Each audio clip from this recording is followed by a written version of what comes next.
ரீசெண்டாக நான் வந்து இந்தியன் 2 அந்த படத்துடைய ட்ரெய்லர் பார்த்துருந்தேன்.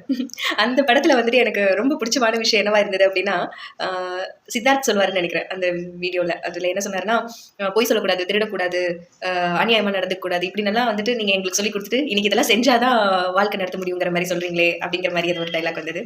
சேம் இந்த டைலாக்கை நாங்கள் வந்து எங்கள் டீச்சர்ஸ்ட்டை சொல்லணும் அப்படின்ட்டு நானும் என்னுடைய தோழியும் பேசிகிட்டு இருந்தோம்.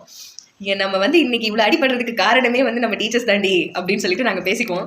ஏன்னு கேட்டிங்கன்னா எங்களுக்கு அப்படி தான் சொல்லி வளர்த்துனாங்க. பொய் சொல்லக்கூடாது, திருடக்கூடாது, பகிர்ந்து உண்ணணும், பாகுபாடு இல்லாமல் நடந்துக்கணும், ஜாதி மதம் பார்க்கக்கூடாது, ஏற்றத்தாழ்வு பார்க்கக்கூடாது, மற்றவங்களை வந்து ஏழு நம்ம நினைக்கக்கூடாது, ஆணவத்தோடு இருக்கக்கூடாது, தலகணத்தோடு இருக்கக்கூடாது, பெருமையோடு நடக்கக்கூடாது, பேராசைப்படக்கூடாது, அப்படி பொறுமையாக இருக்கணும், ஒழுக்கமாக இருக்கணும், மற்றவங்கள மனசு கஷ்டப்படாத மாதிரி நடந்துக்கணும், நம்மளால யாருக்கும் எந்த தொந்தரவும் வந்துடக்கூடாது, இப்படியெல்லாம் சொல்லி எங்களை வளர்த்தி விட்டுட்டு இது எல்லாமே நாங்கள் வந்து ஃபாலோ பண்ணி எங்கள் லைஃப்பில் போயிட்டு இருக்கும்போது சும்மா அடி மட்டும் பார்த்தீங்கன்னா 4 பக்கமும் விழுகுது.